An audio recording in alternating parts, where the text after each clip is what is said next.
Good evening, and welcome to Daily Political Roundup. I'm Sarah Smith, and we have a series of important updates for you today. Let's dive right in. President Biden expresses confidence in Defense Secretary Lloyd Austin amid scrutiny over the delay in disclosing Austin's hospitalization. Do you have confidence in Secretary Austin?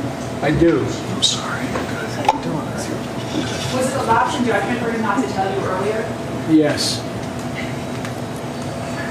The White House acknowledges the delay was a problem, emphasizing the need for transparency. Meanwhile, Secretary Austin remains in the hospital but is reported to be in good condition.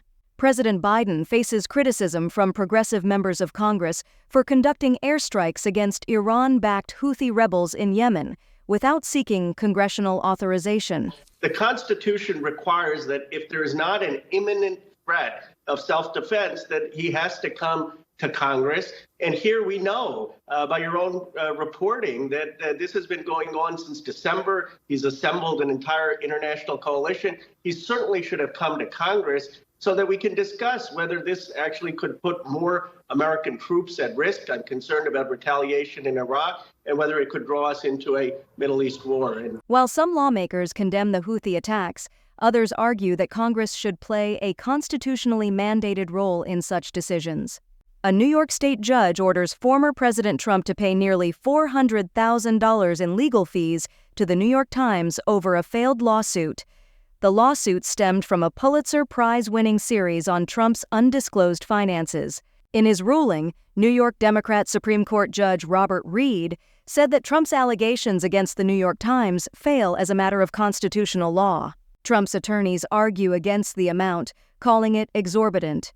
Senator Rand Paul launches a Never Nikki campaign against Republican presidential candidate Nikki Haley. I don't think any informed or knowledgeable libertarian or conservative should support Nikki Haley. I've seen her attitude towards our interventions overseas. I've seen her involvement in the military-industrial complex, $8 million being paid to become part of the team. But I've also seen her indicate that she thinks you should be registered to use the internet, that people posting ideas anonymously. I think she fails to understand that our republic was founded upon people like Ben Franklin, Sam Adams, Madison, John Jay, and others who posted routinely. For fear of the government, they posted routinely anonymously.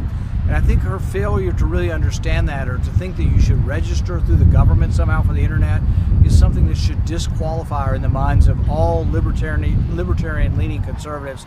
So I'm announcing today I'm Never Nikki. You can go to nevernikki.net and sign up and show her that you're Never Nikki also. This move comes ahead of the Iowa caucuses, with Paul emphasizing his reservations about Haley's candidacy. Florida Governor Ron DeSantis plans to skip New Hampshire and head straight to South Carolina after the Iowa caucuses to challenge Nikki Haley. DeSantis spokesperson Andrew Romeo tweeted out, quote, "We intend to compete for every single available delegate in New Hampshire, Nevada, South Carolina, and then into March," end quote. The GOP candidates are strategically positioning themselves for the long haul, with DeSantis aiming to send a strong message in Haley's home state. And that wraps up our daily political roundup. Stay tuned for more updates, and thank you for joining us. I'm Sarah Smith.